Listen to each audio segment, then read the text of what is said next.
আসসালামু আলাইকুম এভরিওয়ান, আশা করব সবাই অনেক বেশি ভালো আছেন। আজকে আপনাদের জন্য নতুন একটা রেসিপি নিয়ে চলে এসেছি। নাহিদাস কিচেনের রেগুলার রান্নার ভিডিওতে আপনাদের জন্য থাকছে নতুনভাবে নতুন পদ্ধতিতে পাঙ্গাস মাছের ভুনা। পাঙ্গাস মাছটা পছন্দ করেন না এমন মানুষ খুব কম সংখ্যক আছে। ছোট বাচ্চারা কিন্তু এই মাছটা খুব খুব খুব পছন্দ করে, তাই এইভাবে যদি তাদের একবার করে দেন তাহলে দেখবেন মাছটা তারা খুব মজা করে খাচ্ছে। তো দেরি না করে চলুন ভিডিওটা স্টার্ট করতে যাচ্ছি। তার আগে আপনাদের কাছে একটা রিকোয়েস্ট, যদি আমার চ্যানেলে নতুন হয়ে থাকে তাহলে অবশ্যই চ্যানেলটাকে সাবস্ক্রাইব করে রাখবেন, যাতে পরবর্তী ভিডিও দিলে আপনাদের সামনে চলে যায়। আর যদি পেজ থেকে দেখে থাকেন তাহলে অবশ্যই ফেসবুক পেজটাকে একটু ফলো দিয়ে দেবেন। আমার ভিডিও যদি ভালো লেগে থাকে লাইক আর শেয়ার করে দিবেন, যেন আপনার বন্ধুবান্ধবরা দেখতে পারে। আর অবশ্যই এভাবে একবার বাসায় ট্রাই করবেন। এই খাবারটা এতটা সুস্বাদু যে একবার খেলে আপনারা এটার প্রেমে পড়ে যাবেন। বিশ্বাস না করলে কিন্তু কিছুই করার নেই, ট্রাই না করলে বুঝতে পারবেন না।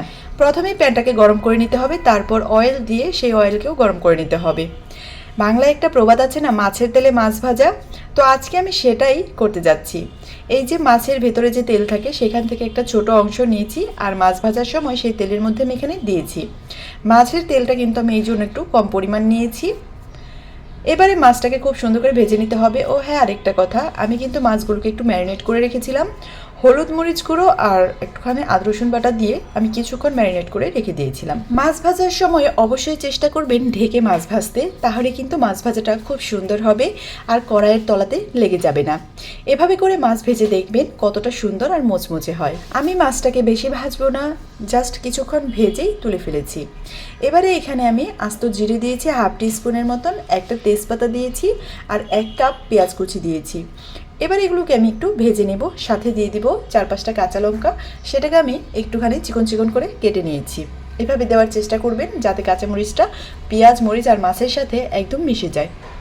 এবার আমি হাফ কাপ পানি দেব, তারপর আদা রসুনের পেস্ট দিব 1 টিস্পুন, সিক্রেট মশলা দিয়ে দিব 2 টিস্পুনের মতন। আপনাদের কাছে যেহেতু সিক্রেট মশলাটা না থাকারই কথা, তো আপনারা কি করবেন, যদি সিক্রেট মশলা বানাতে চান আমার ভিডিওতে চলে যাবেন। আমার ইউটিউব চ্যানেল পেজে 2 জায়গাতে এই ভিডিওটা দেওয়া আছে, একটু চেক করে নিলেই বুঝতে পারবেন, নয়তো আমি ডেসক্রিপশনে লিঙ্কটা দিয়ে দিব, একটু কষ্ট করে দেখে নেবেন। তারপর সেটা পরিমাণ করে দিয়ে স্বাদমতো লবণ দিয়েছি আর সাথে দিয়েছি 1 প্যাকেট টমেটো সস। এবার সবগুলো ভালো করে কষিয়ে নেব। যখন 50% কষানো হয়ে যাবে তখন এখানে আমি মাছ দিয়ে দেব। মাছটা দিয়ে এবার উল্টে পাল্টে একটু ভালো করে কষিয়ে নেব। আমি এখানে সিক্রেট মশলাটা দিয়েছি। আপনাদের কাছে সিক্রেট মশলা না থাকলে আপনারা রেগুলার মাছ রান্নাতে যেই মশলাগুলো দিয়ে থাকেন, হলুদ মরিচ জিরে গুঁড়ো ধনে গুঁড়ো, এগুলো একটু পরিমাণ করে দিয়ে দেবেন। তবে ধনে গুঁড়োটা একটু স্কিপ করলে ভালো হয়, শুধুমাত্র জিরে গুঁড়ো আর হলুদ মরিচ গুঁড়োটা পরিমাণ করে দেবেন। এই যে দেখুন মশলার পানিটা কিন্তু পুরোপুরি শুকিয়ে আসছে। এবারে মাছ যখন ভালো করে কষানো হয়ে যাবে তখন এখানে আমি পানি অ্যাড করে দেব।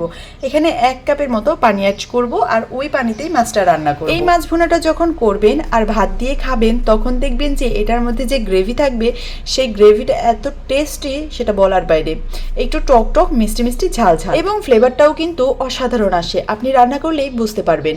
এই খাবারটা খুবই মজার, আপনারা একবার হলেও বাসায় ট্রাই করবেন। কেমন লেগেছে ভিডিওটা কমেন্ট বক্সে কিন্তু জানাতে ভুলবেন না।